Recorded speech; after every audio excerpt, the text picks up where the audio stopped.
ਸਤਿ ਸ਼੍ਰੀ ਅਕਾਲ ਜੀ। News Asia Punjabi ਦੇਖ ਰਹੇ ਸਾਰੇ ਦਰਸ਼ਕਾਂ ਦਾ ਸਵਾਗਤ ਹੈ। ਮੈਂ ਹਾਂ ਕੁਲਵੰਤ ਸਿੰਘ।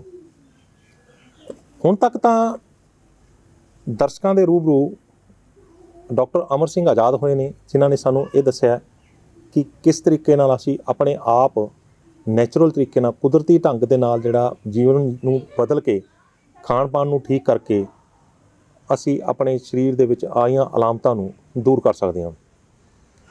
ਹੁਣ ਤੱਕ ਤਾਂ ਆਪਾਂ ਅਜਿਹੇ ਮਰੀਜ਼ਾਂ ਨੂੰ ਤੁਹਾਡੇ ਸਾਹਮਣੇ ਰੂਬਰੂ ਕੀਤਾ ਹੈ ਕਿ ਉਹਨਾਂ ਨੇ ਆਪਣੇ ਤਜਰਬੇ ਸਾਂਝੇ ਕੀਤੇ ਨੇ ਕਿ ਕਿਸ ਤਰ੍ਹਾਂ ਉਹਨਾਂ ਨੇ ਡਾਕਟਰ ਅਮਰ ਸਿੰਘ ਆਜ਼ਾਦ ਹੋਣਾ ਦੇ ਦੱਸੇ ਹੋਏ ਢੰਗ ਤਰੀਕਿਆਂ ਦੇ ਨਾਲ ਆਪਣੇ ਮਰਜ਼ ਜਿਹੜੇ ਸਰੀਰ ਦੇ ਵਿੱਚ ਬਿਮਾਰੀਆਂ ਜਿਹੜੀਆਂ ਸੀ ਉਹਨਾਂ ਨੇ ਆਪ ਠੀਕ ਕਰ ਲਈਆਂ, ਦਵਾਈਆਂ ਛੱਡ ਦਿੱਤੀਆਂ। ਲੇਕਿਨ ਸਾਡੇ ਨਾਲ ਅੱਜ ਇੱਕ ਅਜਿਹੇ ਮਹਿਮਾਨ ਨੇ ਜਿਨ੍ਹਾਂ ਨੇ ਕੁਦਰਤੀ ਵਿਗਿਆਨ ਨੂੰ ਆਪਣੇ ਸਰੀਰ ਦੇ ਵਿੱਚ ਨਾ ਸਿਰਫ ਅਪਣਾ ਕੇ ਆਪਣੇ ਸਰੀਰ ਦੇ ਅੰਦਰ ਆਈ ਅਲਾਮਤ ਨੂੰ, ਬਿਮਾਰੀ ਨੂੰ ਠੀਕ ਕੀਤਾ, ਬਲਕਿ ਅੱਜ ਉਹ ਹੋਰਾਂ ਦਾ ਇਲਾਜ ਵੀ ਕਰ ਰਹੇ ਨੇ। ਡਾਕਟਰ ਨੇ ਇਲੈਕਟ੍ਰੋਮੈਗਨੈਟਿਕ, ਜੇ ਮੈਂ ਠੀਕ ਨੇ, ਇਲੈਕਟ੍ਰੋ ਹੋਮਿਓਪੈਥਿਕ ਇਸ ਚੀਜ਼ ਦੀ ਡਾਕਟਰੇਟ ਕਰ ਰਹੇ ਨੇ, ਪ੍ਰੈਕਟਿਸ ਕਰ ਰਹੇ ਨੇ, ਆਪ ਠੀਕ ਹੋਏ ਨੇ, ਹੋਰਾਂ ਨੂੰ ਠੀਕ ਕਰ ਰਹੇ ਨੇ। ਅੱਗੋਂ ਨਾਲ 1200 ਦੇ ਕਰੀਬ ਅਜਿਹੇ ਬੰਦੇ ਨਾਲ ਜੋੜ ਲਏ ਨੇ ਜਿਹੜੇ ਕਿ ਅੱਗੇ ਲੋਕਾਂ ਵਿੱਚ ਪ੍ਰਚਾਰ ਕਰ ਰਹੇ ਨੇ ਕਿ ਜੇ ਤੁਸੀਂ ਆਪਣੇ ਆਪ ਠੀਕ ਹੋਣਾ ਤਾਂ ਆਹ ਢੰਗ ਤਰੀਕਾ ਅਪਣਾਓ। ਸਵਾਗਤ ਕਰ ਲੈਂਦੇ ਹਾਂ ਡਾਕਟਰ ਸਾਹਿਬ, ਤੁਹਾਡਾ ਬਹੁਤ ਬਹੁਤ ਸਵਾਗਤ ਹੈ। ਆਪਣਾ ਨਾਮ ਦੱਸ ਦਿਓ ਅਤੇ ਕਿੱਦਾਂ ਤੁਸੀਂ ਇਸ ਲਾਈਨ ਦੇ ਵਿੱਚ ਆਏ, ਉਹ ਥੋੜ੍ਹਾ ਆਪਣਾ ਤਜਰਬਾ ਸਾਂਝਾ ਕਰ ਦਿਓ ਜੀ। Thank you. ਸਭ ਤੋਂ ਪਹਿਲਾਂ ਸਾਰਿਆਂ ਨੂੰ ਤੁਹਾਡੇ ਚੈਨਲ ਦਾ ਬਹੁਤ ਬਹੁਤ ਧੰਨਵਾਦ, ਮੌਕਾ ਦਿੱਤਾ। ਨਾਮ ਆਪਣਾ ਦੱਸ ਦਿਓ। ਮੇਰਾ ਨਾਮ ਡਾਕਟਰ ਵਰਿੰਦਰ ਸਿੰਘ ਭੁੱਲਰ ਜੀ, ਮੋਗਾ ਸ਼ਹਿਰ ਤੋਂ ਬਿਲੋਂਗ ਕਰਦੇ ਜੀ। ਔਰ ਇਸ ਲਾਈਨ ਦੇ ਵਿੱਚ ਮੇਰੇ ਆਉਣ ਦਾ ਜਿਹੜਾ ਪਰਪਸ ਤੋਂ ਵੀ ਪਹਿਲਾਂ ਇੱਕ ਮਰੀਜ਼ ਸੀ ਕਿਉਂਕਿ ਸੋਚਿਆ ਨਹੀਂ ਸੀ ਕਿ ਇਸ ਤਰ੍ਹਾਂ ਸਮਾਜ ਦੀ ਸੇਵਾ ਕਰਨ ਦਾ ਮੌਕਾ ਮਿਲੇਗਾ। 2008 ਦੇ ਵਿੱਚ ਮੈਂ ਖੁਦ ਇੱਕ ਅਸਥਮੈਟਿਕ ਪੇਸ਼ੈਂਟ ਸੀ, ਦਮੇ ਦਾ ਜਿਹਨੂੰ ਪੇਸ਼ੈਂਟ ਕਿਹਾ ਜਾਂਦਾ, ਔਰ ਹੀਲਰ ਯੂਜ਼ ਕਰਨਾ ਪੈਂਦਾ ਸੀ। ਇਨਹੇਲਰ ਯਾਨੀ ਪੰਪ ਲਾਉਣਾ? ਜੀ ਜੀ ਜੀ, ਬਿਲਕੁਲ। ਔਰ ਉਸ ਚੀਜ਼ ਉਹ ਕਾਫੀ ਇੱਕ ਚਿੰਤਾਜਨਕ ਸੀ ਮੇਰੇ ਲਈ, ਕਿਉਂਕਿ ਉਸ ਟਾਈਮ 'ਤੇ ਏਜ ਵੀ ਛੋਟੀ ਸੀ। ਉਦੋਂ ਮੈਂ 21 ਸਾਲ ਦਾ ਸੀ, ਔਰ ਕਿਉਂਕਿ ਸਟੀਰੋਇਡ ਹੁੰਦਾ ਹੈ ਤਾਂ ਦੈਨ ਉਹਦਾ ਬਾਡੀ ਦੇ ਅੰਦਰ ਕਾਫੀ ਤਰ੍ਹਾਂ ਦੇ ਸਾਈਡ ਇਫੈਕਟ ਬਣ ਜਾਂਦੇ ਨੇ ਜੀ। ਤਾਂ ਉਸ ਚੀਜ਼ ਤੋਂ ਬਾਹਰ ਆਉਣ ਦੇ ਲਈ ਖੁਦ ਉਪਰਾਲਾ ਕਰਨਾ ਪਿਆ ਔਰ ਨੈਚੁਰਲ ਸਾਇੰਸਿਸ ਨੂੰ ਪੜ੍ਹਨਾ ਪਿਆ, ਕਿਉਂਕਿ ਇੱਕ ਮਜਬੂਰੀ ਬਣ ਗਈ ਸੀ ਕਿ ਕਿਸ ਤਰ੍ਹਾਂ ਬਾਹਰ ਆਇਆ ਜਾਵੇ। ਤਾਂ ਉਸ ਮਜਬੂਰੀ ਦੀ ਵਜ੍ਹਾ ਨਾਲ ਨੈਚੁਰਲ ਸਾਇੰਸਿਸ ਵੱਲ ਅਟਰੈਕਟ ਹੋਏ। ਔਰ ਦੈਨ ਮੈਨੂੰ ਮੈਗਨੀਸ਼ੀਅਮ ਥੈਰੇਪੀ ਦੇ ਬਾਰੇ ਪਤਾ ਲੱਗਿਆ। ਇਹ ਮੈਗਨੀਸ਼ੀਅਮ ਥੈਰੇਪੀ ਹੁੰਦੀ ਕੀ ਹੈ ਜੀ? ਕੀ ਮੈਗਨੀਸ਼ੀਅਮ ਤਾਂ ਇੱਕ ਜਿਹੜਾ ਪਦਾਰਥ ਹੈਗਾ, ਇੱਕ ਧਾਤ ਹੈਗੀ ਹੈ ਜੀ। ਇੱਥੇ ਥੈਰੇਪੀ ਕੀ ਚੀਜ਼ ਹੈ? ਐਕਚੁਅਲ 'ਚ ਜਿਸ ਤਰ੍ਹਾਂ ਕਿ ਧਰਤੀ ਦੇ ਵਿੱਚ 108 ਤਰ੍ਹਾਂ ਦੇ ਮਿਨਰਲਸ ਨੇ ਅਵੇਲੇਬਲ ਹੈ, ਜਿਹਦੇ ਵਿੱਚ ਸਾਡੀ ਬਾਡੀ ਦੀ ਜਿਹੜੀ ਡੇਲੀ ਦੀ ਰਿਕੁਆਇਰਮੈਂਟ ਆ ਉਹ 80 ਅਬਵ ਦੀ ਹੈ, 80 ਤੋਂ ਉੱਪਰ ਦੀ ਹੈ। ਠੀਕ ਹੈ, ਜਿਹਨੂੰ ਅਸੀਂ ਹਵਾ, ਪਾਣੀ, ਜ਼ਮੀਨ ਤੋਂ ਪੈਦਾ ਹੋ ਰਹੇ ਫਲ ਫਰੂਟ, ਵੈਜੀਟੇਬਲਸ, ਇਹਨਾਂ ਦੇ ਰਾਹੀਂ ਇਨਟੇਕ ਕਰਨਾ ਹੁੰਦਾ ਹੈ। ਲੇਕਿਨ ਜਿਵੇਂ ਜਿਵੇਂ ਦੁਨੀਆ ਤਰੱਕੀ ਕਰਦੀ ਜਾ ਰਹੀ ਹੈ ਤਾਂ ਜਿਹੜੇ ਨੈਚੁਰਲ ਸੋਰਸਸ ਨੇ ਸਾਡੇ ਹਵਾ ਦੇ ਵਿੱਚ ਵੀ, ਪਾਣੀ ਦੇ ਵਿੱਚ ਵੀ, ਜ਼ਮੀਨ ਦੇ ਵਿੱਚ ਵੀ, ਔਰ ਸਾਡੇ ਭੋਜਨ ਦੇ ਵਿੱਚ ਵੀ, ਉਹ ਅਲੋਪ ਹੋ ਰਹੇ ਨੇ। ਹਰ ਚੀਜ਼ ਖਾਣਾ ਪੈਸਟੀਸਾਈਡ ਬੇਸ ਹੋ ਰਿਹਾ ਹੈ, ਜ਼ਹਿਰਾਂ ਆ ਰਹੀਆਂ ਨੇ, ਜ਼ਹਿਰ ਆ ਰਹੇ। ਤਾਂ ਉਹਦੇ ਜਿਹੜੇ ਇਨਸੈਂਸ਼ੀਅਲ ਮਿਨਰਲਸ ਨੇ, ਮੈਗਨੀਸ਼ੀਅਮ ਜ਼ਰੂਰੀ ਜਿਹੜੀ, ਹਾਂ ਮੈਗਨੀਸ਼ੀਅਮ ਦੇ ਬਾਰੇ ਮੈਂ ਤੁਹਾਨੂੰ ਦੱਸਦਾ। ਮੈਗਨੀਸ਼ੀਅਮ ਸਾਡੀ ਬਾਡੀ ਦੇ ਅੰਦਰ 300 ਤੋਂ ਪਲੱਸ ਕਿਰਿਆਵਾਂ ਕਰਦਾ ਡੇਲੀ ਜੀ, ਔਰ ਸਾਰੀਆਂ ਕਿਰਿਆਵਾਂ ਸੈਂਸਿਟਿਵ ਨੇ। ਸੈਂਸਿਟਿਵ ਦਾ ਮੀਨਸ ਮਤਲਬ ਸੂਖਮ ਨੇ ਕਿ ਬ੍ਰੇਨ ਅਗਰ ਆਪਾਂ ਰਾਤ ਨੂੰ ਸੌਂ ਜਾਂਦੇ ਹਾਂ ਤਾਂ ਜਦੋਂ ਅਸੀਂ ਸੌਂ ਜਾਂਦੇ ਤਾਂ ਸਾਡੀ ਬਾਡੀ ਦੇ ਬਹੁਤ ਸਾਰੇ ਆਰਗਨਸ ਨੇ ਜਿਹੜੇ 50% ਉਹ ਵੀ ਸੌ ਜਾਂਦੇ ਨੇ, ਤਾਂ ਉਹਦੇ 'ਚੋਂ 50% ਐਕਟਿਵ ਰਹਿੰਦੇ ਨੇ। ਫੋਰ ਐਗਜ਼ਾਮਪਲ ਰਾਤ ਨੂੰ ਅਗਰ ਤੁਹਾਨੂੰ ਬਾਥਰੂਮ ਆ ਜਾਂਦਾ ਹੈ ਤਾਂ ਸੁੱਤੇ ਪਏ ਤੁਹਾਡੀ ਬਾਡੀ ਸਿਗਨਲ ਦਿੰਦੀ ਹੈ ਬ੍ਰੇਨ ਨੂੰ, ਇਹ ਕੰਮ ਮੈਗਨੀਸ਼ੀਅਮ ਦਾ ਹੈ। ਅੱਛਾ, ਠੀਕ ਹੈ।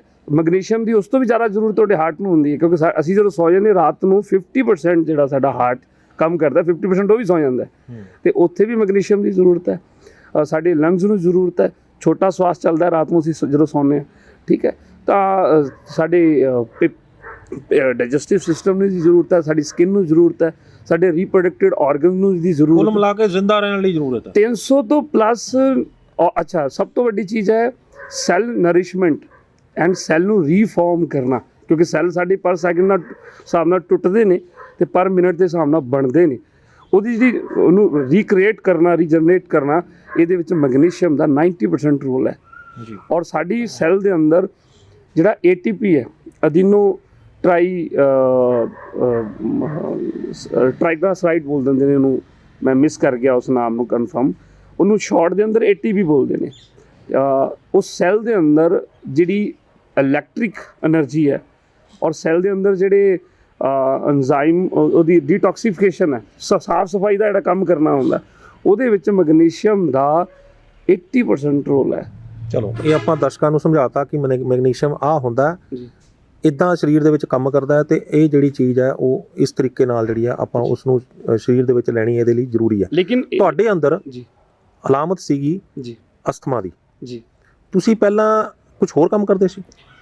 ਨਹੀਂ, ਉਸ ਤੋਂ ਪਹਿਲਾਂ ਤਾਂ ਕਿਉਂਕਿ ਤੁਹਾਨੂੰ ਦੱਸਿਆ ਕਿ ਉਹ ਏਜ ਹੀ 20-21 ਸੀ ਯਾਨੀ ਪੜ੍ਹਾਈ ਕਰਦੇ ਸੀ? ਜੀ, ਸਟੱਡੀ ਦੇ ਵਿੱਚ ਹੀ ਹੈਗੇ ਸੀ। ਪੜ੍ਹਾਈ ਕਰਦੇ ਸੀ, ਬਿਮਾਰ ਸੀ, ਅਸਥਮਾ ਦੇ ਪੀੜਿਤ ਸੀਗੇ, ਮੂੰਹ ਦੇ ਵਿੱਚ ਪੰਪ ਰਾਹੀਂ ਜਿਹੜੀ ਹਵਾ ਤੁਸੀਂ ਲੈ ਕੇ ਤੇ ਤਾਂ ਤੁਹਾਨੂੰ ਸਾਹ ਆਉਂਦਾ ਸੀ, ਸਾਹ ਰੁਕਣ ਲੱਗ ਜਾਂਦਾ ਸੀ, ਜਾਂ ਸਰੀਰ 'ਤੇ ਖਾਰਸ਼ ਹੋਣ ਲੱਗ ਜਾਂਦੀ, ਜਾਂ ਇਸ ਤਰ੍ਹਾਂ ਦੀ ਹੋਰ ਅਲਾਮਤਾਂ ਆ ਜਾਂਦੀਆਂ ਉਹ ਜੋ ਉਹਦੇ ਨਾਲ ਜੁੜੇ ਹੁੰਦੇ ਸਾਈਡ ਇਫੈਕਟਸ। ਤੇ ਫਿਰ ਜਦੋਂ ਤੁਸੀਂ ਮੈਗਨੀਸ਼ੀਅਮ ਬਾਰੇ ਪੜ੍ਹਿਆ ਤੇ ਫਿਰ ਅੱਗੇ ਕੀ ਹੋਇਆ ਜੀ?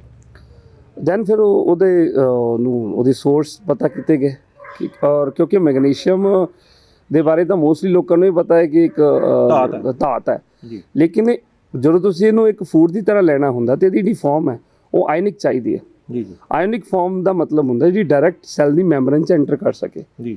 ਉਹ ਕੋਈ ਕੈਮੀਕਲ ਬੇਸ ਨਹੀਂ ਚਾਹੀਦੀ, ਉਹ ਲੈਬ ਦੀ ਬਣੀ ਹੋਈ ਚੀਜ਼ ਨਹੀਂ ਚਾਹੀਦੀ, ਉਹ ਬਿਲਕੁਲ ਨੈਚੁਰਲ ਤੇ ਆਇਨਿਕ ਫਾਰਮ ਚਾਹੀਦੀ ਹੈ। ਅੱਛਾ, ਇਹ ਸਾਡੇ ਖਾਣੇ ਪੀਣੇ ਦੇ ਵਿੱਚ ਬਣਦੀ ਹੈ ਜੀ? ਖਾਣੇ ਪੀਣੇ 'ਚ ਵੀ ਹੁੰਦੀ ਹੈ, ਬਹੁਤ ਸਾਰੇ ਡਰਾਈ ਫਰੂਟ 'ਚ ਮਿਲ ਜਾਂਦੀ ਹੈ, ਬਹੁਤ ਸਾਰੇ ਹਰੀਆਂ ਸਬਜ਼ੀਆਂ 'ਚ ਮਿਲ ਜਾਂਦੀ ਹੈਗੀ ਆ। ਲੇਕਿਨ ਉਹ ਜਦੋਂ ਅਸੀਂ ਵਾਇਆ ਫੂਡ ਲੈਂਦੇ ਹਾਂ ਤਾਂ ਇਹਨੂੰ ਵਾਇਆ ਡਾਈਜੈਸਟਿਵ ਟਰੈਕ ਆਇਨਿਕ ਦੇ ਵਿੱਚ ਕਨਵਰਟ ਹੋਣਾ ਪੈਂਦਾ, ਜਿਹਦੇ ਵਿੱਚ ਬਾਡੀ ਵੇਸਟੇਜ ਕਰ ਜਾਂਦੀ ਹੈ। ਕਿਉਂਕਿ ਅਗਰ ਤੁਹਾਡਾ ਡਾਈਜੈਸਟਿਵ ਟਰੈਕ ਕੰਮ ਹੀ 25% ਕਰ ਰਿਹਾ, 25% ਕਰ ਰਿਹਾ, ਤਾਂ ਉਹਦੇ 'ਚੋਂ ਉਹਦੀ ਜਿਹੜੀ ਆਇਨਿਕ ਫਾਰਮ ਬਣਨੀ ਉਹ 25% ਹੀ ਬਣਨੀ ਹੈ, 75% ਬਾਡੀ ਵੇਸਟ ਕਰ ਦੇਗੀ। ਤਾਂ ਇਹਨੂੰ ਦੈਨ ਫਿਰ ਇਹ ਬੇਸਿਕਲੀ ਇਹਨੂੰ ਇੰਪੋਰਟ ਕੀਤਾ ਜਾਂਦਾ ਸੀ। ਉਦੋਂ ਸਾਨੂੰ ਫਿਰ ਪਤਾ ਲੱਗਿਆ ਤਾਂ ਉਹ ਜਿਹੜੇ ਵੀ ਸੱਜਣ ਇਹਨੂੰ ਇੰਪੋਰਟ ਕਰਦੇ ਸੀ ਬਾਹਰੋਂ ਮੰਗਾਉਂਦੇ ਸੀ। ਹਾਂਜੀ, ਕਿਉਂਕਿ ਇਹਦੀ ਜਿਹੜੀ ਇਹਨੂੰ ਫਾਰਮਾ ਦੇ ਅੰਦਰ ਐਜ਼ ਏ ਪੇਨ ਕਿਲਰ ਵੀ ਯੂਜ਼ ਕੀਤਾ ਜਾਂਦਾ, ਇਹਨੂੰ ਵੈਟਰਨਰੀ ਦੇ ਅੰਦਰ ਵੀ ਯੂਜ਼ ਕੀਤਾ ਜਾਂਦਾ, ਯਾਨੀ ਦਰਦ ਨਿਵਾਰਕ ਜਿਹੜਾ ਦੇ ਰੂਪ ਦੇ ਵਿੱਚ। ਹਾਂ, ਕਿਉਂਕਿ ਨੈਚੁਰਲ ਪੇਨ ਕਿਲਰ ਵੀ ਹੁੰਦਾ ਹੈ ਮੈਗਨੀਸ਼ੀਅਮ। ਜੀ ਜੀ ਜੀ। ਔਰ ਇਹਨੂੰ ਵੈਟਰਨਰੀ ਦੇ ਅੰਦਰ ਵੀ ਯੂਜ਼ ਕੀਤਾ ਜਾਂਦਾ, ਇਹਨੂੰ ਐਗਰੀਕਲਚਰ 'ਚ ਵੀ ਯੂਜ਼ ਕੀਤਾ ਜਾਂਦਾ, ਔਰ ਇਹਨੂੰ ਹੋਰ ਵੀ ਨੰਬਰ ਆਫ ਜਿਹੜੇ ਕਿ ਇਹਦੇ ਯੂਜ਼ਰਸ ਨੇ ਜਿਹਦੇ ਵਿੱਚ ਯੂਜ਼ ਕੀਤਾ ਜਾਂਦਾ। ਤਾਂ ਇਹਦੀ ਆਇਨਿਕ ਫਾਰਮ ਮੋਸਟਲੀ ਯੂਰਪ ਦੇ ਵਿੱਚ ਪਾਇਆ ਜਾਂਦਾ ਹੈ ਔਰ ਉਧਰ ਸਮੁੰਦਰ ਤੋਂ 10,000 ਫੁੱਟ ਨੀਚੇ ਜਾ ਕੇ ਉੱਥੋਂ ਮਾਈਨਿੰਗ ਰਾਹੀਂ ਇਹਨੂੰ ਕੱਢਿਆ ਜਾਂਦਾ, ਉਦੋਂ ਇੱਕ ਕ੍ਰਿਸਟਲ ਫਾਰਮ 'ਚ ਹੁੰਦਾ, ਦੈਨ ਇਹਨੂੰ ਕਨਵਰਟ ਕੀਤਾ ਜਾਂਦਾ ਇੱਕ ਲਿਕੁਇਡ ਫਾਰਮ ਦੇ ਅੰਦਰ, ਠੀਕ ਹੈ।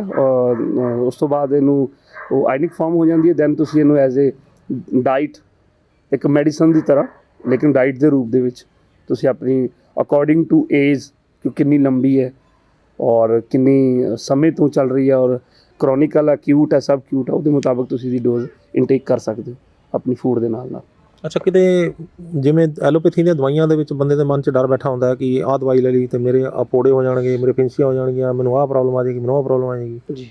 ਮੈਗਨੀਸ਼ੀਅਮ ਜਿਹੜਾ ਬਾਹਰੋਂ ਲੈ ਰਹੇ ਆ ਜੀ ਜੀ, ਇਹਦੇ ਨਾਲ ਵੀ ਸਰੀਰ 'ਚ ਕੋਈ ਖਰਾਬੀ ਆਉਂਦੀ? ਨਹੀਂ, ਮੈਗਨੀਸ਼ੀਅਮ ਅਗਰ ਤਾਂ ਮੈਗਨੀਸ਼ੀਅਮ ਆਪਣਾ ਫਾਰਮਾ ਬੇਸ ਹੈ ਤਾਂ ਉਹ ਤਾਂ ਉਹਦੇ ਸੋਰਸ ਅਨਨੈਚੁਰਲ ਹੋਣਗੇ, ਠੀਕ ਹੈ। ਜੇ ਕੋਈ ਨੈਚੁਰਲ ਹੈ ਵਾਇਆ ਫੂਡ ਲੈ ਰਹੇ ਹੋ ਤਾਂ ਉਹਦਾ ਕੋਈ ਸਾਈਡ ਇਫੈਕਟ ਨਹੀਂ ਹੈ।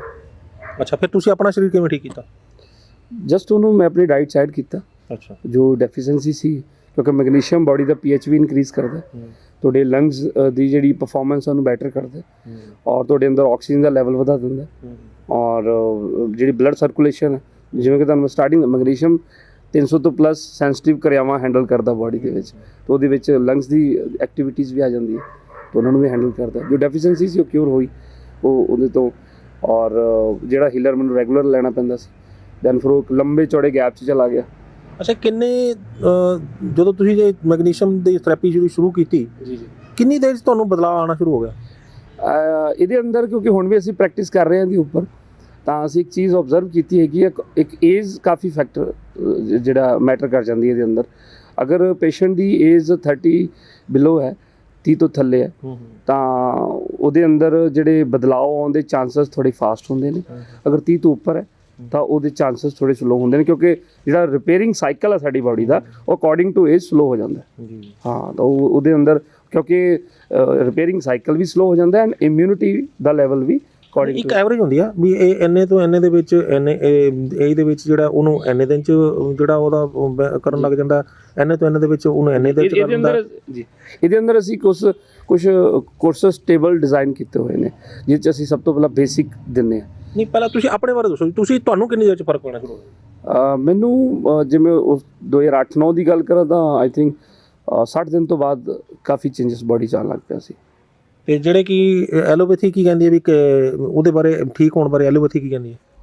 ਐਲੋਪੈਥੀ ਦਾ ਸਰ ਹਰ ਇਲਾਜ ਨੂੰ ਲੈ ਕੇ ਸੇਮ ਸਟੇਟਮੈਂਟ ਹੈ ਕਿ ਜਿੰਨਾ ਟਾਈਮ ਤੁਸੀਂ ਮੈਡੀਸਿਨ ਖਾਓਗੇ ਠੀਕ ਹੋ, ਅਦਰਵਾਈਜ਼ ਤੁਹਾਨੂੰ ਇਹ ਕਹਿ ਰੱਖਿਆ ਸੀਗਾ ਵੀ ਤੁਸੀਂ ਦਵਾਈ ਖਾਈ ਚਲੋ ਤਾਂ ਠੀਕ ਹੋ, ਅਦਰਵਾਈਜ਼ ਲੈ ਕੇ ਤਾਂ ਡਾਕਟਰਸ ਦਾ ਇਹੀ ਕਹਿਣਾ ਕਿ ਲਾਈਫ ਟਾਈਮ ਖਾਣਾ ਪਏਗਾ ਉਹਨੂੰ ਯੂਜ਼ ਕਰਨਾ। 60 ਦਿਨ ਤੁਸੀਂ ਇਹ ਜਿਹੜੀ ਮੈਗਨੀਸ਼ੀਅਮ ਥੈਰੇਪੀ ਲਈ, ਉਸ ਤੋਂ ਬਾਅਦ ਤੁਹਾਨੂੰ ਉਸ ਤੋਂ ਬਾਅਦ ਜਿਹੜਾ ਇਨਹੇਲਰ ਜਿਹੜਾ ਮੈਂ ਲੈਂਦਾ ਸੀ ਉਹਦੇ ਅੰਦਰ ਗੈਪ ਬਣਨ ਲੱਗ ਪਿਆ ਕਾਫੀ, ਬੋਡੀ ਉਹਦੀ ਜ਼ਰੂਰਤ ਨਹੀਂ ਬਣਦੀ ਸੀ। ਜੇ ਬਣਦੀ ਵੀ ਸੀ ਤਾਂ ਜਦੋਂ ਨਵੰਬਰ ਦਸੰਬਰ ਦੇ ਦਿਨ ਆਉਂਦੇ ਸੀ ਸਰਦੀਆਂ ਦੇ ਵਿੱਚ, ਉਦੋਂ ਬੋਡੀ ਨੂੰ ਕਿਤੇ ਕਿਤੇ ਜ਼ਰੂਰਤ ਪੈਂਦੀ ਸੀ ਤਾਂ ਤੁਸੀਂ ਉਹਨੂੰ ਫਿਰ ਮੈਨੂੰ ਲੈਣਾ ਪੈਂਦਾ ਸੀ ਉਹਦੇ ਵਿੱਚ। ਅੱਛਾ, ਤੇ ਕਦੋਂ ਫਿਰ ਬਿਲਕੁਲ ਹੀ ਛੱਡਤਾ? ਦੈਨ ਆਈ ਥਿੰਕ ਮੈਨੂੰ 6 ਮਹੀਨੇ ਲੱਗੇ ਐ ਬਿਲਕੁਲ ਛੱਡਣ ਦੇ। ਅੱਛਾ, ਆਫਟਰ 6 ਮੰਥ ਮੈਂ ਫਿਰ ਇਹਨੂੰ ਜ਼ਰੂਰਤ ਨਹੀਂ ਮਹਿਸੂਸ ਕੀਤੀ ਔਰ ਹੁਣ ਤੱਕ ਰੱਬ ਦੀ ਕਿਰਪਾ। ਕਿਹੜੇ ਕਿਹੜੇ ਖਾਣੇ ਸੀਗੇ ਜਿਹੜੇ ਤੁਸੀਂ ਆਪਣੇ ਕਿਹੜੀ ਕਿਹੜੀ ਚੀਜ਼ਾਂ ਜਿਹੜੀਆਂ ਆਪਣੇ ਖਾਣੇ ਦੇ ਵਿੱਚ ਸ਼ਾਮਲ ਕੀਤੀਆਂ ਜਿਹਦੇ ਨਾਲ ਤੁਹਾਨੂੰ ਜਿਹੜਾ ਇਹ ਆਰਾਮ ਆਇਆ, ਫਰਕ ਪਿਆ, ਕੀ ਛੱਡ ਦਿੱਤਾ? ਇਹਦੇ ਸਭ ਤੋਂ ਪਹਿਲਾਂ ਤਾਂ ਦੁੱਧ ਚ ਬਾਹਰ ਹੈ, ਦੁੱਧ ਛੱਡ ਦਿੱਤਾ ਜੀ, ਔਰ ਦੁੱਧ ਬੜਾ ਖਰਾਬ ਕਰ ਰਿਹਾ ਲੋਕਾਂ ਨੂੰ ਵੀ। ਔਰ ਫਿਰ ਚਾਹ ਛੱਡੀ ਜੀ, ਔਰ ਫਿਰ ਰਿਫਾਈਨਡ ਛੱਡਿਆ ਜੀ, ਫਿਰ ਆਇਓਡਾਈਜ਼ ਨਮਕ ਛੱਡਿਆ ਜੀ, ਜਿਹੜੀ ਟੌਕਸਿਸਿਟੀ ਕ੍ਰੀਏਟ ਕਰਦੇ ਨੇ ਜਿਹੜੀ ਫੂਡ ਬਾਡੀ ਦੇ ਅੰਦਰ, ਜੀ, ਉਹਨਾਂ ਨੂੰ ਛੱਡਿਆ ਗਿਆ। ਰੀਜ਼ਨ ਸੀ ਕਿ ਅਗਰ ਜਦੋਂ ਆਪਾਂ ਕਿਸੇ ਵੀ ਬਿਮਾਰ ਬਾਡੀ ਦਾ ਇਲਾਜ ਕਰਦੇ ਹਾਂ ਜੀ, ਤਾਂ ਸਭ ਤੋਂ ਪਹਿਲਾ ਚੈਲੰਜ ਇਹ ਨਹੀਂ ਹੁੰਦਾ ਕਿ ਉਹ ਬਿਮਾਰੀ ਨੂੰ ਠੀਕ ਕਰਨਾ, ਸਭ ਤੋਂ ਪਹਿਲਾ ਚੈਲੰਜ ਇਹ ਹੁੰਦਾ ਕਿ ਜਿਹੜੀ ਬਾਡੀ ਦੇ ਅੰਦਰ ਟੌਕਸਿਨ ਇਨਟੇਕ ਕਰ ਰਿਹਾ ਪੇਸ਼ੈਂਟ, ਜੋ ਗੰਦ ਅੰਦਰ ਜਾ ਰਿਹਾ ਅਲੱਗ-ਅਲੱਗ ਰੂਪ ਦੇ ਅੰਦਰ ਦੇ ਵਿੱਚ, ਪਹਿਲਾਂ ਉਹਨੂੰ ਰੋਕਿਆ ਜਾਵੇ, ਪਲੱਸ ਜਿਹੜਾ ਪੁਰਾਣਾ ਅੰਦਰ ਡਿਪੋਜ਼ਿਟ ਹੈ ਉਹਨੂੰ ਕੱਢਿਆ ਜਾਵੇ ਤਾਂ ਜੋ ਬਾਡੀ ਦੇ ਅੰਦਰ ਐਸਿਡ ਲੈਵਲ ਘਟੇ ਔਰ ਆਕਸੀਜਨ ਦਾ ਲੈਵਲ ਵਧੇ। ਤਾਂ ਜਦੋਂ ਆਕਸੀਜਨ ਲੈਵਲ ਵੱਧ ਗਿਆ ਤਾਂ ਤੁਹਾਡਾ ਹਰ ਸੈੱਲ ਦਾ ਟੁੱਟ ਕੇ ਨਵੇਂ ਬਣਨ ਦੀ ਜਿਹੜੀ ਸਪੀਡ ਹੈ ਉਹ ਇਨਹਾਂਸ ਹੋ ਜਾਂਦੀ ਹੈ। ਮੰਨ ਲਓ ਵੀ ਤੁਸੀਂ ਸਾਰਾ ਕੁਝ ਲਿਆ, ਛੱਡ ਵੀ ਦਿੱਤਾ, ਦੁੱਧ ਵੀ ਛੱਡ ਦਿੱਤਾ, ਜੋ ਤੁਹਾਨੂੰ ਲੱਗਿਆ ਵੀ ਇਹਦੇ ਨਾਲ ਸਾਡੀਆਂ ਖਰਾਬੀਆਂ ਆ ਰਹੀਆਂ, ਜੋ ਤੁਸੀਂ ਪੜ੍ਹਿਆ, ਜੋ ਸੁਣਿਆ, ਜੋ ਕਿਸੇ ਦੇ ਤਜਰਬੇ ਤੋਂ ਸਿੱਖਿਆ, ਤੁਸੀਂ ਸਾਰਾ ਕੁਝ ਤੁਸੀਂ ਉਹ ਛੱਡ ਵੀ ਦਿੱਤਾ ਤੇ ਤੁਸੀਂ ਲੈਣਾ ਵੀ ਸ਼ੁਰੂ ਕਰ ਦਿੱਤਾ ਤੇ ਤੁਹਾਡਾ ਸਰੀਰ ਠੀਕ ਹੋ ਗਿਆ। ਜੀ, ਫਿਰ ਅੱਗੇ ਦਿਮਾਗ ਦੇ ਵਿੱਚ ਕੀ ਆਇਆ ਵੀ ਮੈਂ ਡਾਕਟਰੀ ਕਰਾਂ? ਦਿਮਾਗ ਦੇ ਵਿੱਚ ਸਭ ਤੋਂ ਪਹਿਲਾਂ ਤਾਂ ਇਹ ਆਇਆ ਕਿ ਅਗਰ ਮੇਰਾ ਇਹਨਾਂ ਕ੍ਰੋਨਿਕਲ ਜਿਹੜੀ ਮੇਰੀ ਡਿਜ਼ੀਜ਼ ਸੀ, ਭਿਆਨਕ ਰੋਗ ਸੀ, ਅਗਰ ਇਹ ਠੀਕ ਹੋ ਸਕਦਾ ਹੈ ਤਾਂ ਜਿਸ ਤਰ੍ਹਾਂ ਮੈਂ ਵੀ ਡਾਕਟਰਸ ਦੀ ਹਸਪੀਟਲ ਦੇ ਬਾਹਰ ਲਾਈਨਾਂ 'ਚ ਖੜ੍ਹਦਾ ਹੁੰਦਾ ਸੀ ਤੇ ਮੇਰੇ ਵਰਗੇ ਬਹੁਤ ਖੜ੍ਹਦੇ ਨੇ, ਤਾਂ ਉਹਨਾਂ ਨੂੰ ਵੀ ਉਹਨਾਂ ਦੀ ਕੰਨਾਂ ਤੱਕ ਵੀ ਆਵਾਜ਼ ਪਹੁੰਚਾਈ ਜਾਵੇ। ਔਰ ਇਹਦੇ ਅੰਦਰ ਇੱਕ ਚੀਜ਼ ਮੈਂ ਓਬਜ਼ਰਵ ਕੀਤੀ ਪਰਸਨਲੀ ਤੌਰ 'ਤੇ, ਮੈਂ ਤੁਹਾਡੇ ਰਾਹੀਂ ਦਰਸ਼ਕਾਂ ਨੂੰ ਵੀ ਦੱਸਣਾ ਚਾਹੂੰਗਾ ਕਿ ਦੁਨੀਆ ਦਾ ਕੋਈ ਵੀ ਰੋਗ ਉਹਨਾਂ ਟਾਈਮ ਤੁਸੀਂ ਆਪਣੀ ਬਾਡੀ ਅਤੇ ਆਪਣੇ ਪਰਿਵਾਰ ਅਤੇ ਆਪਣੇ ਸਮਾਜ 'ਚੋਂ ਨਹੀਂ ਕੱਢ ਸਕੋਗੇ ਜਿੰਨਾ ਟਾਈਮ ਤੁਸੀਂ ਖੁਦ ਤਿਆਰ ਨਹੀਂ ਹੁੰਦੇ। ਉਹਦੇ ਲਈ ਤੁਹਾਨੂੰ ਖੁਦ ਇਨੀਸ਼ੀਏਟਿਵ ਲੈਣਾ ਪਏਗਾ। ਗੁਰੂ ਨਾਨਕ ਸਾਹਿਬ ਦੇ ਬੋਲ ਨੇ ਕਿ ਆਪਣ ਹੱਥੀਂ ਆਪਣਾ ਆਪੇ ਕਾਜ ਸਵਾਰੀਏ, ਤਾਂ ਉਹ ਖੁਦ ਸਵਾਰਨਾ ਪਿਆ। ਅਤੇ ਉਸ ਤੋਂ ਬਾਅਦ ਪਰਮੇਸ਼ਰ ਨੇ ਸੇਵਾ ਲਗਾਈ, ਫਿਰ ਹੋਰ ਪਰਿਵਾਰਾਂ ਨੂੰ ਐਜੂਕੇਟ ਕਰਨਾ ਸ਼ੁਰੂ ਕੀਤਾ, ਉਹਨਾਂ ਨਾਲ ਕਾਉਂਸਲਿੰਗ ਦੇ ਵਿੱਚ ਆਏ, ਉਹਨਾਂ ਨੂੰ ਸਮਝਾਉਣ ਦਾ ਮੌਕਾ ਮਿਲਿਆ ਕਿ ਹਰ ਬਿਮਾਰੀ ਦਾ ਪਹਿਲਾ ਰੀਜ਼ਨ ਕੀ ਹੈ। ਅਗਰ ਬਿਮਾਰੀ ਲੱਗ ਗਈ ਹੈ ਤਾਂ ਉਹ 'ਚ ਘਬਰਾਉਣ ਦੀ ਕੋਈ ਜ਼ਰੂਰਤ ਨਹੀਂ, ਚੱਲ ਰਹੀ ਮਸ਼ੀਨਰੀ ਦੇ ਅੰਦਰ ਫਾਲਟ ਆਉਣਾ ਸੁਭਾਵਿਕ ਹੈ। ਬਟ ਜੇ ਤੁਸੀਂ ਵਾਰ-ਵਾਰ ਹਰ ਜਗ੍ਹਾ ਤੋਂ ਇਹੀ ਸੁਣ ਰਹੇ ਹੋ ਕਿ ਠੀਕ ਹੀ ਨਹੀਂ ਹੋ ਸਕਦੀ, ਤਾਂ ਫਿਰ ਆਪਣ ਹੱਥੀਂ ਆਪਣਾ ਆਪੇ ਕਾਜ ਸਵਾਰੋ, ਟੁੱਟ ਕੇ ਨਾ ਬੈਠੋ। ਅੱਛਾ ਡਾਕਟਰ ਸਾਹਿਬ, ਇਹ ਦੱਸੋ ਕਿ ਮੈਨੂੰ ਲੱਗਦਾ ਦਰਸ਼ਕ ਜਿਹੜੇ ਉਹ ਸੋਚ ਰਹੇ ਹੋਣੇ ਯਾਰ ਗੱਲਾਂ ਤਾਂ ਮਾਰੀ ਜਾਂਦੇ ਨੇ ਪਰ ਇਹ ਦੱਸ ਨਹੀਂ ਰਹੇ ਕਿ ਕਿਹੜੀ ਚੀਜ਼ ਦੇ ਵਿੱਚੋਂ ਮੈਗਨੀਸ਼ੀਅਮ ਸਾਨੂੰ ਸਭ ਤੋਂ ਵੱਧ ਮਿਲੇਗਾ ਖਾਣ ਪੀਣ ਦੀਆਂ ਚੀਜ਼ਾਂ ਦੇ ਵਿੱਚ? ਦੇਖੋ, ਵੈਸੇ ਤਾਂ ਨੈਚੁਰਲੀ ਵਾਇਆ ਫੂਡ ਸੋਰਸ ਬਹੁਤ ਨੇ, ਜਿਵੇਂ ਕਿ ਮਿਲਟ ਥੈਰੇਪੀ ਅਸੀਂ ਸ਼ੁਰੂ ਕਰਵਾਉਂਦੇ ਹਾਂ ਪੇਸ਼ੈਂਟ ਨੂੰ ਵਾਇਆ ਫੂਡ, ਉਹਦੇ ਅੰਦਰ ਮੈਗਨੀਸ਼ੀਅਮ ਦੀ ਅੱਛੀ ਮਾਤਰਾ। ਮਿਲਟ ਕਿਹੜੇ ਕਿਹੜੇ? ਮਿਲਟਸ, ਪੰਜੋ ਮਿਲਟਸ ਤੁਹਾਡੇ ਯਾਨੀ ਕੋਦਰਾ, ਕੰਗਣੀ, ਹਰੀ ਕੰਗਣੀ, ਕੋਡੋ, ਫੌਕਸਟੇਲ, ਲਿਟਲ, ਪੰਜਾਬੀ ਸਾਡੇ ਬੰਦੇ ਦਰਸ਼ਕ ਕੋਦਰਾ, ਕੰਗਣੀ, ਹਰੀ ਕੰਗਣੀ, ਹਾਂਜੀ ਇਹ ਪੰਜਾਂ ਦੇ ਅੰਦਰ ਹੀ ਤੁਹਾਨੂੰ ਨੰਬਰ ਆਫ ਮਿਨਰਲਸ ਨੇ ਜਿਹੜੇ ਰਿਕੁਆਇਰਡ ਨੇ, ਰੋਜ਼ ਜ਼ਰੂਰਤ ਹੈ ਜਿਨ੍ਹਾਂ ਦੀ, ਉਹ ਤੁਹਾਨੂੰ ਮਿਲਣਗੇ ਕਿਉਂਕਿ ਪੋਜ਼ਿਟਿਵ ਫੂਡ ਤਾਂ ਹੀ ਤਾਂ ਪੋਜ਼ਿਟਿਵ ਕਿਹਾ ਜਾਂਦਾ। ਇੱਕ ਤਾਂ ਮਿਲਟਸ ਹੋ ਗਏ, ਹੋਰ ਮਤਲਬ ਮੂਲੀ, ਗਾਜਰ, ਆਪਣਾ ਜੜ ਵਾਲੇ ਵੇਲ ਵਾਲੀਆਂ ਕਿ ਕਿਹੜੀਆਂ ਹੋਰ?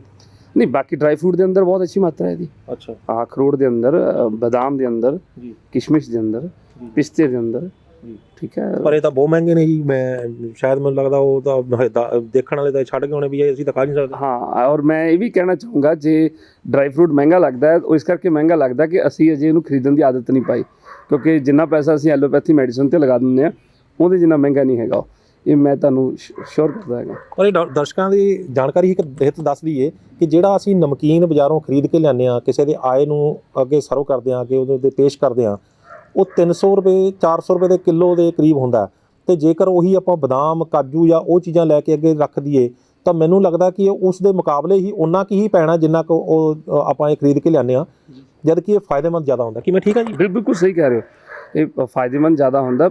ਸਰ ਮੇਰਾ ਕੁਐਸਚਨ ਹੈ, ਉਹ ਤੁਹਾਨੂੰ ਵੀ ਹੈ, ਦਰਸ਼ਕਾਂ ਨੂੰ ਵੀ, ਉਹ ਵੀ ਜੇ ਸੁਣ ਰਹੇ ਹੋਣਗੇ ਤਾਂ ਆਪਣੇ ਆਪ ਨੂੰ ਪੁੱਟ ਕਰਨਗੇ ਕਿ ਲਾਸਟ ਟਾਈਮ ਤੁਸੀਂ ਡਰਾਈ ਫਰੂਟ ਕਦੋਂ ਖਾਧਾ ਸੀ? ਆਪਣੀ ਡੇਟ ਜੇ ਯਾਦ ਹੈ ਤਾਂ ਨੋਟ ਕਰ ਲਓ, ਠੀਕ ਹੈ। ਅੱਛਾ, ਹੁਣ ਦੂਸਰਾ ਕੁਐਸਚਨ ਇਹ ਵੀ ਹੈ, ਲਾਸਟ ਟਾਈਮ ਤੁਸੀਂ ਮੈਡੀਸਨ ਕਦੋਂ ਖਾਧੀ ਸੀ? ਹੋ ਸਕਦਾ ਸ਼ਾਮ ਨੂੰ ਖਾਧੀ ਹੋਵੇ ਜਾਂ ਸੁਬਾਹ ਖਾਧੀ ਹੋਵੇ, ਠੀਕ ਹੈ।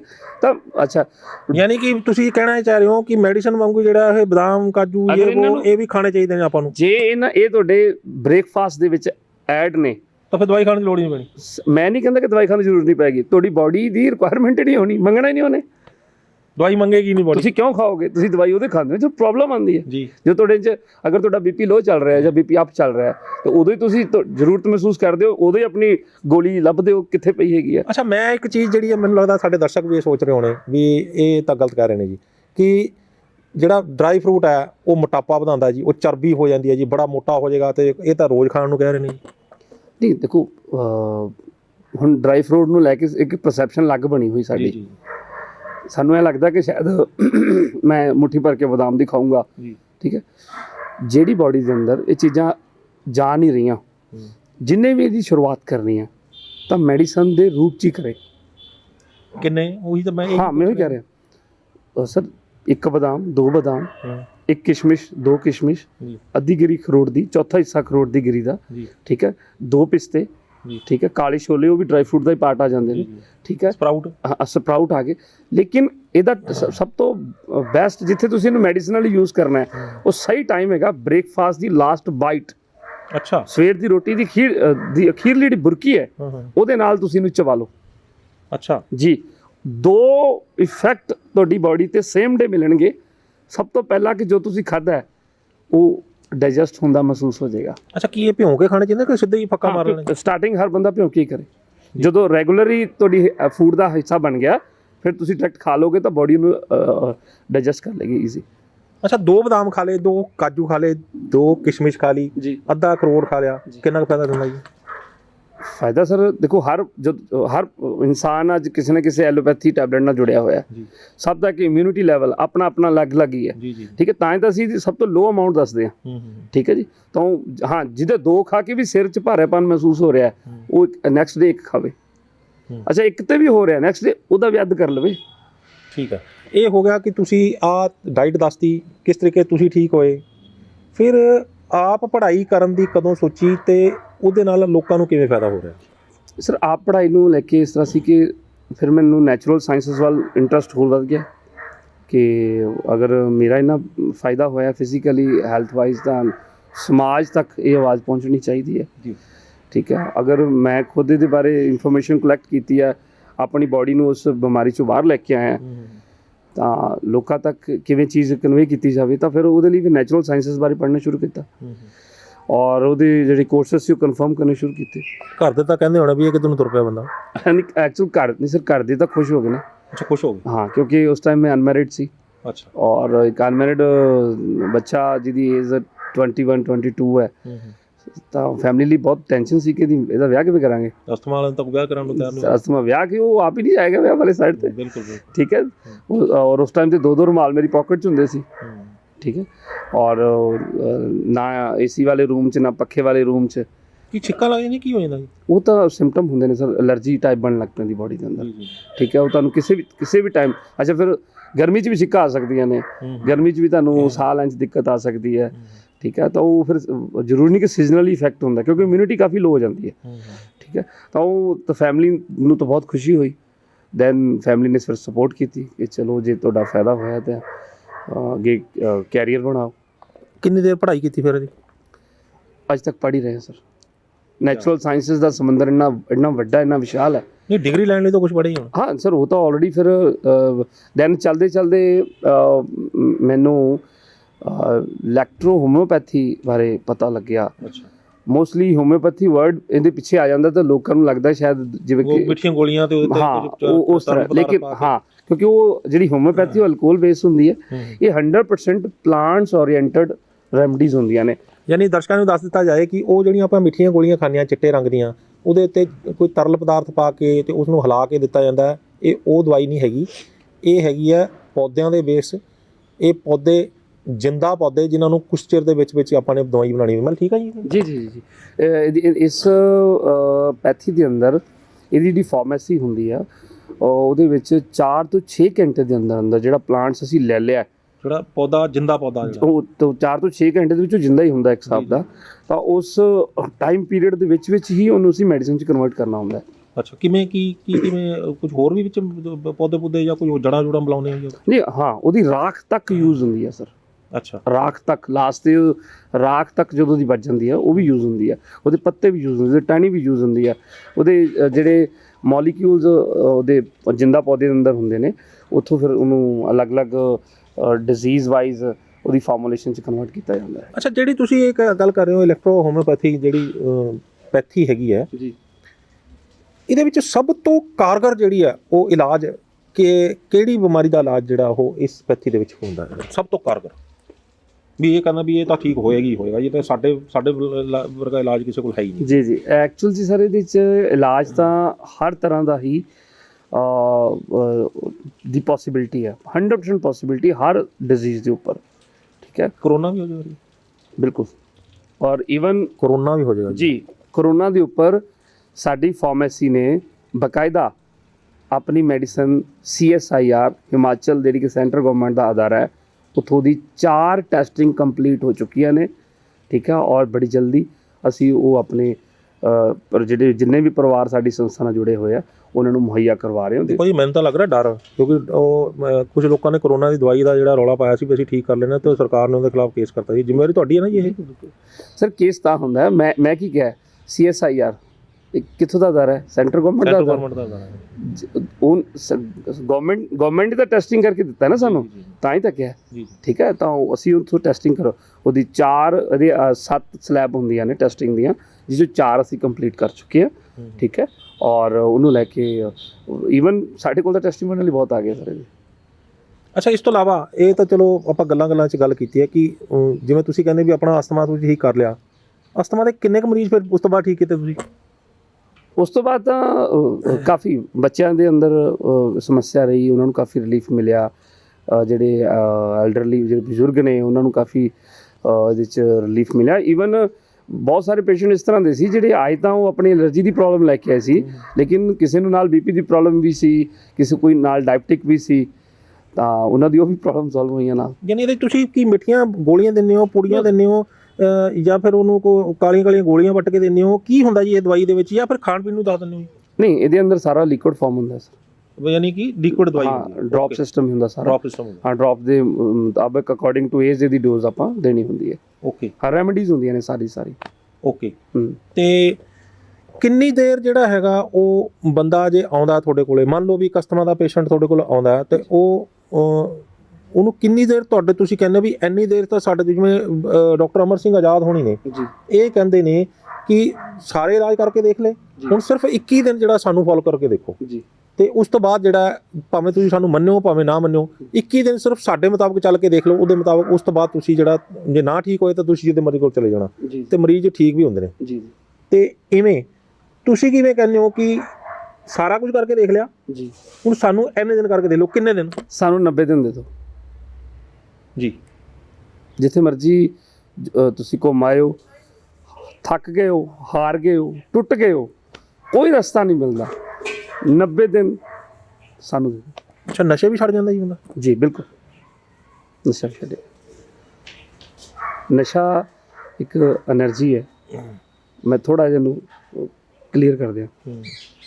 ਬਾਡੀ ਦੇ ਸੈੱਲਸ ਨੇ ਜਿਹੜੇ ਉਹ ਡੇਲੀ એનર્ਜੀ ਦੀ ਡਿਮਾਂਡ ਕਰਦੇ ਨੇ। ਬਿਲਕੁਲ ਮੰਨ ਕਰਦੇ। ਜੇ ਤੁਸੀਂ ਰੋਟੀ ਖਾ ਰਹੇ ਹੋ ਤਾਂ ਰੋਟੀ ਦੀ ਕਰਨਗੇ, ਬਿਲਕੁਲ। ਜੇ ਕੋਈ ਅਲਕੋਹਲ ਲੈ ਰਿਹਾ ਤਾਂ ਅਲਕੋਹਲ ਦੀ ਕਰਨਗੇ। ਜਿਸ ਚੀਜ਼ ਦੀ ਆਦਤ ਪਾ ਲਾਂਗੇ ਉਸ ਚੀਜ਼ ਦੀ ਕਰੀਏ। ਠੀਕ ਹੈ, ਬਿਲਕੁਲ। ਤਾਂ ਸੈੱਲ ਨੂੰ એનર્ਜੀ ਦੀ ਰਿਪਲੇਸਮੈਂਟ ਚਾਹੀਦੀ ਹੈ। ਉਹਨੂੰ ਨਹੀਂ ਪਤਾ ਕਿ ਅਲਕੋਹਲ ਨਾਲ ਕਰੋ, ਰੋਟੀ ਨਾਲ ਕਰੋ, ਫਰੂਟ ਨਾਲ ਕਰੋ, ਮੈਡੀਸਨ ਨਾਲ ਕਰੋ। ਯਾਨੀ ਜੇ ਆਪਾਂ ਬਦਾਮ ਖਾਣ ਲੱਗ ਜਾਵਾਂਗੇ ਤੇ ਆਪਾਂ ਨੂੰ ਬਦਾਮ ਮੰਗਣ ਲੱਗ ਜਾਏਗੀ ਬੋਡੀ? ਯੈਸ ਯੈਸ, ਤਾਂ ਬਾਡੀ ਦੇ ਸੈੱਲ ਉਸ ਡਾਈਟ ਦੀ ਜਿਹੜੀ ਉਹ ਡਿਮਾਂਡ ਪੈਦਾ ਕਰਨ ਲੱਗ ਪੈਂਦੇ ਨੇ। ਤਾਂ ਅਗਰ ਕਿਸੇ ਵੀ ਨਸ਼ਾ, ਕੋਈ ਵੀ ਨਸ਼ੇ ਦੇ ਅੰਦਰ ਹੈ ਤਾਂ ਉਹ 'ਚੋਂ ਬਾਹਰ ਹਾਂ, ਇਹਦੇ 'ਚ ਇਹ ਤਾਂ ਹੋ ਗਈ ਬਾਡੀ ਕਿਵੇਂ ਰਿਐਕਟ ਕਰਦੀ, ਮੈਂ ਉਹਦੀ ਗੱਲ ਕਰ ਰਿਹਾ ਸੀ ਕਿ ਸੈੱਲ ਦੀ ਡਿਮਾਂਡ ਹੈ, ਲੇਕਿਨ ਉਹ ਸਭ ਤੋਂ ਪਹਿਲਾਂ ਤੁਹਾਡੀ ਆਪਣੀ ਵਿਲ ਪਾਵਰ ਹੋਣੀ ਚਾਹੀਦੀ ਹੈ ਕਿ ਤੁਸੀਂ ਇਸ ਨਰਕ 'ਚੋਂ ਬਾਹਰ ਆਉਣਾ ਚਾਹੁੰਦੇ ਹੋ।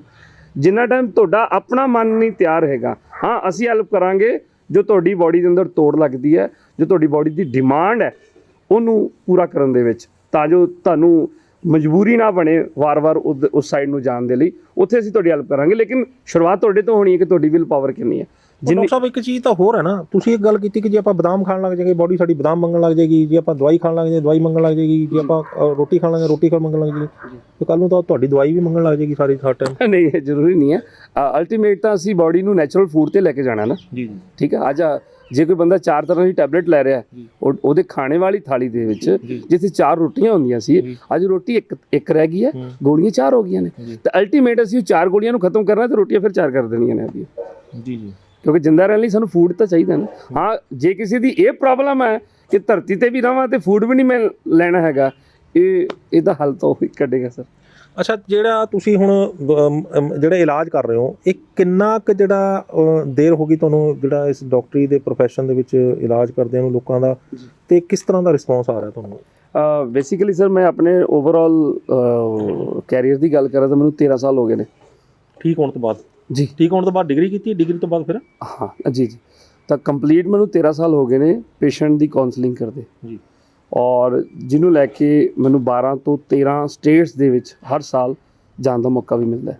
ਅੱਛਾ। ਔਰ ਅਬਰੋਡ ਤੋਂ ਕਾਫੀ ਪੇਸ਼ੈਂਟ ਸਾਡੇ ਨਾਲ ਜੁੜੇ ਹੋਏ ਨੇ, ਕਿਉਂਕਿ ਜਿਹੜੇ ਠੰਡੇ ਮੁਲਕ ਨੇ ਉੱਥੇ ਜਿਹੜੇ ਆਪਣੇ ਇੰਡੀਅਨ ਬਾਡੀਜ਼ ਨੇ ਉਹਨਾਂ ਨੂੰ ਬੜੀ ਦਿੱਕਤ ਆ ਜਾਂਦੀ ਹੈ ਉੱਥੇ, ਉਹ ਵੀ ਅਲਰਜਿਕ ਹੋ ਜਾਂਦੇ ਨੇ, ਉਹਨਾਂ ਦੇ ਅੰਦਰ ਵੀ ਆਕਸੀਜਨ ਲੈਵਲ ਘਟ ਜਾਂਦਾ ਹੈ। ਜਿਹੜੇ -50 ਦੇ ਉੱਤੇ ਰਹਿੰਦੇ ਨੇ ਜਾਂ -25 ਤੇ ਵੀ -10 ਤੇ ਵੀ ਰਹਿੰਦੇ ਨੇ, ਤਾਂ ਇੱਧਰ ਬਾਡੀ ਜੰਮੀ ਪਲੀ ਹੈਗੀ ਆ 37 ਡਿਗਰੀ 'ਚ, 40 ਡਿਗਰੀ 'ਚ, 30 ਡਿਗਰੀ 'ਚ, 25 ਡਿਗਰੀ 'ਚ, ਤਾਂ ਉਹ ਇੰਸਟੈਂਟ ਉੱਧਰ ਜਾਂਦੀ ਤਾਂ ਆਕਸੀਜਨ ਲੈਵਲ ਘਟ ਜਾਂਦਾ ਹੈ। ਆਕਸੀਜਨ ਲੈਵਲ ਘਟ ਜਾਂਦਾ, ਸਾਰਾ ਅੰਦਰ ਉਥਲ ਪੁਥਲ ਫੈਲ ਜਾਂਦੀ ਹੈ, ਫਿਰ ਉਹਨਾਂ ਨੂੰ ਨੀਂਦ ਨਹੀਂ ਆਉਂਦੀ, ਫਿਰ ਉਹ ਉੱਧਰ ਬਹੁਤ ਕੁਛ ਸਭ ਨੂੰ ਪਤਾ। ਤਾਂ ਅਬਰੋਡ ਤੋਂ ਵੀ ਕਾਫੀ ਪੇਸ਼ੈਂਟ ਸਾਡੇ ਨਾਲ ਜੁੜੇ ਹੋਏ ਨੇ, ਔਰ ਇਹ ਸਾਰਾ ਅਲੱਗ-ਅਲੱਗ ਏਰੀਆ ਦੇ ਵਿੱਚ ਇਹਦਾ ਪ੍ਰਚਾਰ ਵੀ ਕਰ ਰਹੇ ਹਾਂ ਅਸੀਂ। ਇਹਦੀ ਕਾਉਂਸਲਿੰਗ ਦੇ ਲਈ ਜਿਹੜੇ ਕਿ ਮੈਂ ਤੁਹਾਨੂੰ ਦੱਸਿਆ ਵੀ ਕਿ 1200 ਤੋਂ ਪਲੱਸ ਸਾਡੇ ਕੋਲ ਜਿਹੜੇ ਕਿ ਪੇਸ਼ੈਂਟ ਤੋਂ ਬਾਅਦ ਜਿਹੜੇ ਪ੍ਰਮੋਟਰ ਬਣੇ ਨੇ। 1200 ਬੰਦਾ ਤੁਹਾਡੇ ਕੋਲ ਪਹਿਲਾਂ ਮਰੀਜ਼ ਬਣ ਕੇ ਆਇਆ ਜੀ, ਉਸ ਤੋਂ ਬਾਅਦ ਹੁਣ ਉਹ ਠੀਕ ਹੋ ਗਿਆ ਤੇ ਹੁਣ ਉਹ ਹੋਰਾਂ ਨੂੰ ਦੱਸ ਰਿਹਾ ਵੀ ਐਦਾਂ ਠੀਕ ਹੁੰਦੇ ਨੇ। ਮਰੀਜ਼ ਤਾਂ ਬਣ ਕੇ ਆਇਆ, ਉਹ ਤਾਂ 30-35 ਹਜ਼ਾਰ ਹੈ ਜੀ। ਉਹਦੇ ਵਿੱਚੋਂ ਅਸੀਂ, ਕਿਉਂਕਿ ਕਨਸੈਪਟ ਸਾਡਾ, ਜਿਹੜੀ ਫਿਲਾਸਫੀ ਹੈ ਸਾਡੀ, ਉਹ ਇਹ ਹੈਗੀ ਕਿ ਅਸੀਂ ਪੇਸ਼ੈਂਟ ਨੂੰ ਪ੍ਰਮੋਟਰ ਦੇ ਰੂਪ 'ਚ ਤਿਆਰ ਕਰਨਾ ਹੈ। ਜੀ। ਤਾਂ ਪੇਸ਼ੈਂਟ ਨੂੰ ਜਦੋਂ ਅਸੀਂ ਪ੍ਰਮੋਟਰ ਦੇ ਰੂਪ 'ਚ ਤਿਆਰ ਕਰਨਾ, ਤਾਂ ਜਿਸ ਤਰ੍ਹਾਂ ਕਿ ਮੇਰੇ ਅੰਦਰ ਇਹ ਭਾਵਨਾ ਜਾਗੀ ਕਿ ਅਗਰ ਮੈਂ ਠੀਕ ਹੋ ਸਕਦਾ ਤਾਂ ਮੈਂ ਹੋਰ ਵੀ ਪਰਿਵਾਰਾਂ ਨੂੰ ਠੀਕ ਕਰਨ ਦੀ ਆਪਣਾ ਹੁੰਦਾ ਦਿਮਾਗ ਦੇ ਵਿੱਚ, ਹੈ ਨਾ। ਤਾਂ ਉਸੇ ਤਰ੍ਹਾਂ ਉਹ 35,000 ਲੋਕਾਂ ਦੇ ਵਿੱਚੋਂ 1200 ਇਸ ਤਰ੍ਹਾਂ ਦੀਆਂ ਰੂਹਾਂ ਮਿਲੀਆਂ ਸਾਨੂੰ, ਜਿਨ੍ਹਾਂ ਨੇ ਕਿਹਾ ਕਿ ਡਾਕਟਰ ਸਾਹਿਬ ਅਸੀਂ ਇਹਨੂੰ ਮਿਸ਼ਨ ਬਣਾ ਕੇ ਅਸੀਂ ਹਰ ਘਰ ਤੱਕ ਪਹੁੰਚਾਉਣਾ ਦੇ ਵਿੱਚ ਅਸੀਂ ਤੁਹਾਡੀ ਹੈਲਪ ਕਰਾਂਗੇ, ਅਸੀਂ ਤੁਹਾਡੇ ਨਾਲ ਮੋਢੇ ਨਾਲ ਮੋਢਾ ਜੋੜ ਕੇ ਚੱਲਣਾ ਚਾਹਾਂਗੇ। ਤੇ ਫਿਰ ਉਹ ਕਿੰਨਾ ਕੁ ਸਫਲ ਹੋਏ ਤੁਸੀਂ ਉਸ ਕੰਮ ਵਿੱਚ? ਬਹੁਤ ਸਕਸੈਸਫੁਲ ਹੋਏ ਸਰ। ਉਹਦੇ 'ਚ ਮਤਲਬ ਜਿਨ੍ਹਾਂ ਨੂੰ ਆਪਰੇਸ਼ਨ ਤੱਕ ਕਹਿ ਦਿੱਤੇ ਗਏ ਸੀ, ਉਹਨਾਂ ਨੂੰ ਆਪਰੇਸ਼ਨ ਦੀ ਜ਼ਰੂਰਤ ਨਹੀਂ ਪਈ ਸਰ।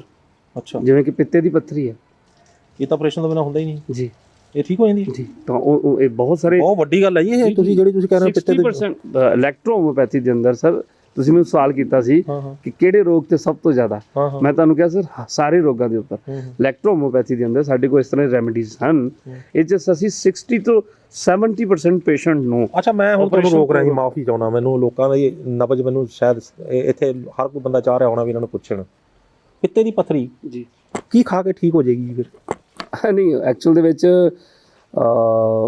ਇਹ ਕੋਈ ਜਾਦੂ ਹੀ ਕੁਛ ਵੀ ਨਹੀਂ ਹੈਗਾ ਸਾਡੇ ਕੋਲ ਕਿ ਅਸੀਂ ਰਾਤੋਂ ਰਾਤ ਤੁਸੀਂ ਕਹਿੰਦੇ ਬਦਾਮ ਕਾਜੂ ਕਿਸ਼ਮਿਸ਼ ਆਪਣਾ ਦੂਸਰੇ ਕੀ ਕਹਿੰਦੇ ਆ ਦਾਖਾਂ, ਇਹ ਚੀਜ਼ਾਂ ਜਿਹੜੀਆਂ ਖਾ ਕੇ ਇਹਦੇ ਨਾਲ ਆਪਣੇ ਮੈਗਨੀਸ਼ੀਅਮ ਜਿਹੜਾ ਬੋਡੀ ਦੇ ਅੰਦਰ ਜਿਹੜਾ ਉਹ ਕਮੀ ਜਿਹੜੀ ਹੁੰਦੀ ਹੈ ਪੂਰੀ ਹੋ ਜਾਏਗੀ, ਟੌਕਸਿਨਸ ਬਾਹਰ ਨਿਕਲ ਜਾਣਗੇ ਤੇ ਕੁਝ ਚੀਜ਼ਾਂ ਐਸੀਆਂ ਹੋਣਗੀਆਂ ਜਿਹੜੀਆਂ ਇਹ ਮੈਗਨੀਸ਼ੀਅਮ ਦੇ ਨਾਲ ਭਰਪੂਰ ਹੋਣਗੀਆਂ, ਉਹ ਵੀ ਲੈਂਦੇ ਆ ਤਾਂ ਸਾਡੇ ਠੀਕ ਹੋ ਜਾਏਗੀ।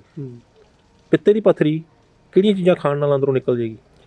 ਸਰ ਸਭ ਤੋਂ ਪਹਿਲਾਂ ਜਿਨ੍ਹਾਂ ਦਾ ਬੀਪੀ ਲੋ ਰਹਿ ਰਿਹਾ, ਜਿਨ੍ਹਾਂ ਦੀ ਬੋਡੀ ਐਸਿਡਿਕ ਹੈ, ਗੈਸਟ੍ਰਿਕ ਪ੍ਰੋਬਲਮ ਆ, ਉਹਨਾਂ ਦੇ ਅੰਦਰ ਇਹ ਪ੍ਰੋਬਲਮ ਜ਼ਿਆਦਾ ਆ ਰਹੀ ਹੈ, specially in the female ladies ਦੇ ਵਿੱਚ ਪ੍ਰੋਬਲਮ ਬਹੁਤ ਜ਼ਿਆਦਾ ਆਫਟਰ ਡਿਲੀਵਰੀ ਬਹੁਤ ਜ਼ਿਆਦਾ, ਕਿਉਂਕਿ ਉਹਨਾਂ ਦੀ ਬੋਡੀ 'ਚ ਹਾਰਮੋਨਲ ਇੰਬੈਲੈਂਸਿੰਗ ਵੀ ਹੋ ਜਾਂਦੀ ਹੈ ਔਰ ਬੀਪੀ ਦਾ ਲੈਵਲ ਕਈਆਂ ਦਾ ਇਨਕਰੀਜ਼ ਹੋ ਹਾਈਪਰ ਹੋ ਜਾਂਦਾ, ਵੱਧ ਜਾਂਦਾ, ਕਈਆਂ ਦਾ ਹਾਈਪੋਮੀ ਨੀਚੇ ਆ ਜਾਂਦਾ, ਤਾਂ ਉਹ ਵੀ ਇੱਕ ਪ੍ਰੋਬਲਮ ਹੈ। ਗੈਸਟ੍ਰਿਕ ਪ੍ਰੋਬਲਮ, ਅੱਛਾ ਸਭ ਤੋਂ ਵੱਡੀ ਚੀਜ਼ ਹੈ ਉਹ ਇਕੱਲੀ ਪਿੱਤੇ ਦੀ ਪੱਥਰੀ ਵਾਲੇ ਪੇਸ਼ੈਂਟ ਵਾਸਤੇ ਨਹੀਂ ਮੈਂ ਦੱਸ ਰਿਹਾ, ਜਿੰਨੇ ਵੀ ਰੋਗ ਨੇ, ਰੋਗ ਲੱਗ ਜਾਂਦਾ ਹੈ ਉਹਨੂੰ ਅਗਰ ਅਸੀਂ ਨੈਚੁਰਲ ਸਾਇੰਸਿਸ ਦੇ ਥਰੂ ਠੀਕ ਕਰਨਾ ਚਾਹੁੰਦੇ ਹਾਂ, ਉਹਦੀ ਪਹਿਲਾ ਜਿਹੜਾ ਫੰਡਾਮੈਂਟਲ ਹੈ, ਉਹਦੀ ਪਹਿਲੀ ਜਿਹੜੀ ਥਿਊਰੀ ਉਹ ਹੈਗੀ ਹੈ ਕਿ ਅਸੀਂ ਆਪਣੀ ਬੋਡੀ ਦੇ ਵਿੱਚ ਐਸਿਡਿਕ ਚੀਜ਼ਾਂ ਦਾ ਇਨਟੇਕ ਬੰਦ ਕਰੀਏ।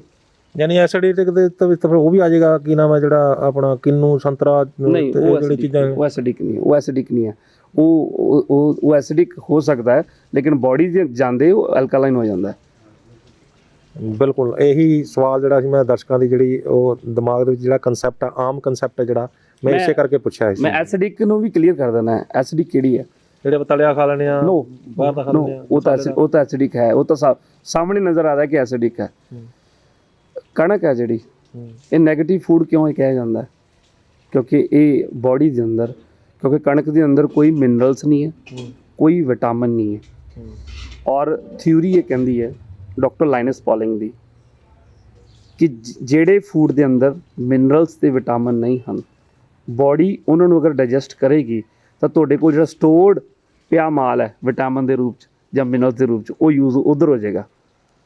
ਤਾਂ ਕਣਕ ਦੀਆਂ ਅਗਰ ਅਸੀਂ 4 ਰੋਟੀਆਂ ਖਾ ਰਹੇ ਹਾਂ, 3 ਟਾਈਮ ਖਾ ਰਹੇ ਤਾਂ 12 ਰੋਟੀਆਂ ਚਲੇਗੀਆਂ, ਉਹ 12 ਰੋਟੀਆਂ ਨੂੰ ਡਾਈਜੈਸਟ ਕਰਨ ਲਈ ਬੋਡੀ ਦੇ ਕੋਲ ਜਿਹੜੀ ਐਕਸਟਰਾ ਵਿਟਾਮਿਨਸ ਜਾਂ ਮਿਨਰਲਸ ਥੋੜ੍ਹੇ ਬਹੁਤ ਪਏ ਨੇ ਤਾਂ ਸਾਰੇ ਉਹਨੂੰ ਡਾਈਜੈਸਟ ਕਰਨ 'ਤੇ ਕੰਜ਼ਿਊਮ ਹੋ ਜਾਣੇ ਨੇ, ਜਿਹਦੀ ਵਜ੍ਹਾ ਨਾਲ ਬੋਡੀ ਦੇ ਅੰਦਰ ਐਸਿਡ ਲੈਵਲ ਵੱਧ ਜਾਂਦਾ ਹੈ ਔਰ ਆਕਸੀਜਨ ਲੈਵਲ ਘਟ ਜਾਂਦਾ ਹੈ। ਤੇ ਚੌਲਾਂ ਦੇ ਮਾਮਲੇ 'ਚ ਵੀ ਇਹੀ ਹੈ? ਸੇਮ ਚੌਲਾਂ ਦੇ ਮਾਮਲੇ 'ਚ ਤਾਂ ਦੋਨੋਂ ਨੈਗੇਟਿਵ ਫੂਡ ਨੇ, ਤਾਂ ਹੀ ਅਸੀਂ ਮਿਲਟਸ ਥੈਰੇਪੀ ਸ਼ੁਰੂ ਕਰਵਾਉਂਦੇ ਹਾਂ ਫੂਡ ਦੇ ਰੂਪ ਵਿੱਚ। ਹਰ ਪੇਸ਼ੈਂਟ ਨੂੰ ਅਸੀਂ ਸਭ ਤੋਂ ਪਹਿਲਾਂ ਮਿਲਟ ਥੈਰੇਪੀ ਨਾਲ ਜੋੜਦੇ ਹਾਂ ਕਿ ਰੀਜ਼ਨ ਕਿ ਇੱਕ ਤਾਂ ਜਿਹੜਾ ਐਸਿਡਿਕ ਫੂਡ ਹੈ ਉਹਦਾ ਇਨਟੇਕ ਬੰਦ ਹੋ ਜਾਵੇ, ਪਲੱਸ ਜਿਹੜਾ ਪਹਿਲਾਂ ਅੰਦਰ ਡਿਪੋਜ਼ਿਟ ਹੈ ਉਹਨੂੰ ਹੌਲੀ ਹੌਲੀ ਖਤਮ ਕੀਤਾ ਜਾਵੇ, ਤਾਂ ਜੋ ਅਸੀਂ ਨੈਚੁਰਲ ਸਾਇੰਸਿਸ ਦੇ ਥਰੂ ਬੋਡੀ ਦਾ ਜਿਹੜਾ ਰਿਪੇਅਰਿੰਗ ਸੈਲਫ ਰਿਪੇਅਰਿੰਗ ਮੈਕੈਨਿਜ਼ਮ ਹੈ ਉਹਨੂੰ ਐਕਟਿਵ ਕਰਕੇ ਸਰੀਰ ਨੂੰ ਠੀਕ ਕਰਨ ਦੇ ਵਿੱਚ ਹੈਲਪ ਲੈ ਸਕੀਏ।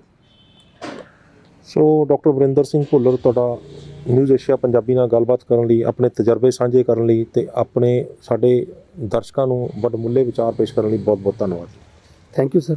ਤੁਹਾਡੇ ਚੈਨਲ ਦਾ ਵੀ, ਤੁਹਾਡਾ ਵੀ ਬਹੁਤ ਬਹੁਤ ਸ਼ੁਕਰੀਆ ਕਿ ਤੁਹਾਡੇ ਮਾਧਿਅਮ ਰਾਹੀਂ ਅਸੀਂ ਹੋਰ ਵੀ, ਕਿਉਂਕਿ ਆਈ ਡੋਂਟ ਨੋ ਕਿ ਸੁਣਨ ਵਾਲਾ ਕਿੰਨਾ ਵੱਡਾ ਰੋਗੀ ਹੈ, ਕਿੰਨਾ ਦੁਖੀ ਹੈ, ਤੁਹਾਡੇ ਦੁਆਰਾ ਦਿੱਤਾ ਗਿਆ ਮੌਕਾ ਕਿਸੇ ਦੀ ਜ਼ਿੰਦਗੀ ਦੇ ਲਈ ਇੱਕ ਆਸ ਦੀ ਕਿਰਨ ਬਣ ਸਕਦਾ ਹੈ।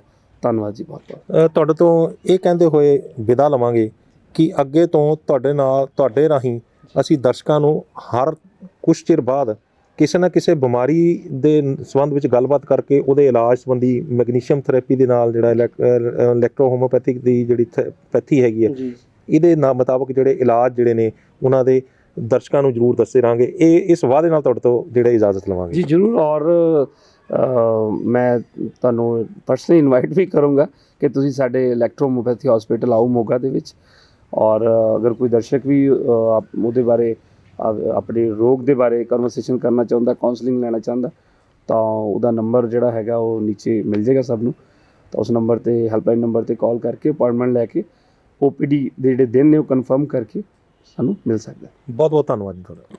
Thank you. ਤੁਸੀਂ ਡਾਕਟਰ ਵਰਿੰਦਰ ਸਿੰਘ ਭੁੱਲਰ, ਜਿਨ੍ਹਾਂ ਨੇ ਇੱਕ ਅਜਿਹੀ ਥੈਰੇਪੀ ਤੋਂ ਸਾਨੂੰ ਜਾਣੂ ਕਰਾਇਆ ਜਿਹਦੇ ਬਾਰੇ ਜ਼ਿਆਦਾਤਰ ਲੋਕ ਨਹੀਂ ਜਾਣਦੇ। ਅਜਿਹੀਆਂ ਚੀਜ਼ਾਂ ਦੇ ਬਾਰੇ ਸਾਨੂੰ ਜਾਗਰੂਕ ਕੀਤਾ, ਜਿਸ ਬਾਰੇ ਜੋ ਹੈ ਤਾਂ ਸਾਡੇ ਘਰ ਦੇ ਵਿੱਚ ਹਮੇਸ਼ਾ ਮੌਜੂਦ ਨੇ। ਸੋਚਦੇ ਵੀ ਹਾਂ ਵੀ ਆਪਾਂ ਆਮ ਤੌਰ 'ਤੇ ਖਾ ਵੀ ਜਾਂਦੇ ਹਾਂ, ਕਦੇ ਵੱਧ ਖਾ ਜਾਂਦੇ ਹਾਂ, ਕਦੇ ਘੱਟ ਖਾ ਜਾਂਦੇ ਹਾਂ, ਕਦੇ ਖਾਂਦੇ ਹੀ ਨਹੀਂ ਹੈਗੇ, ਕਦੇ ਖਰਾਬ ਕਰ ਲੈਂਦੇ ਹਾਂ, ਪਰ ਉਹ ਸਾਡੇ ਸਰੀਰ ਲਈ ਕਿੰਨਾ ਜ਼ਰੂਰੀ ਹੈ ਇਹ ਅੱਜ ਇਹਨਾਂ ਨੇ ਸਾਨੂੰ ਦੱਸਿਆ। ਨਾ ਸਿਰਫ ਇਹ ਆਪ ਠੀਕ ਹੋਏ ਨੇ ਉਸ ਥੈਰੇਪੀ ਦੇ ਨਾਲ, ਬਲਕਿ ਅੱਜ ਇਹ ਡਾਕਟਰੇਟ ਕਰਕੇ, ਡਾਕਟਰੀ ਦੀ ਪੜ੍ਹਾਈ ਕਰਕੇ ਲੋਕਾਂ ਦਾ ਇਲਾਜ ਕਰ ਰਹੇ ਨੇ। ਜਿਨ੍ਹਾਂ ਦਾ ਇਲਾਜ ਕਰ ਰਹੇ ਨੇ ਉਹਨਾਂ ਨੂੰ ਪ੍ਰਮੋਟਰ ਬਣਾ ਕੇ ਜਿਹੜੇ ਆ ਉਹ ਅੱਗੇ ਜਾ ਕੇ ਹੋਰਾਂ ਨੂੰ ਦੱਸ ਰਹੇ ਨੇ ਅਤੇ ਇਸ ਚੀਜ਼ ਦਾ ਪ੍ਰਚਾਰ ਕਰਕੇ ਲੋਕਾਂ ਨੂੰ ਨੈਚੁਰਲ ਕੁਦਰਤੀ ਤਰੀਕਿਆਂ ਦੇ ਨਾਲ ਜੋੜ ਰਹੇ ਨੇ। ਸੋ ਤੁਹਾਨੂੰ ਇਹ ਗੱਲਬਾਤ ਕਿਵੇਂ ਲੱਗੀ? ਆਪਣੀ ਰਾਏ ਸਾਨੂੰ ਸਾਡੇ ਕਮੈਂਟ ਬਾਕਸ 'ਚ ਜ਼ਰੂਰ ਦੇਣਾ। ਸਾਡੇ ਚੈਨਲ ਨੂੰ ਲਾਈਕ ਅਤੇ ਸਬਸਕ੍ਰਾਈਬ ਕਰਨਾ ਨਾ ਭੁੱਲਿਓ। ਅਗਲੀ ਵਾਰ ਫੇਰ ਹਾਜ਼ਰ ਹੋਵਾਂਗੇ ਇੱਕ ਨਵੇਂ ਮੁੱਦੇ, ਇੱਕ ਨਵੇਂ ਮਹਿਮਾਨ ਦੇ ਨਾਲ। ਉਦੋਂ ਤੱਕ ਮੈਨੂੰ ਦਿਓ ਇਜਾਜ਼ਤ। ਧੰਨਵਾਦ।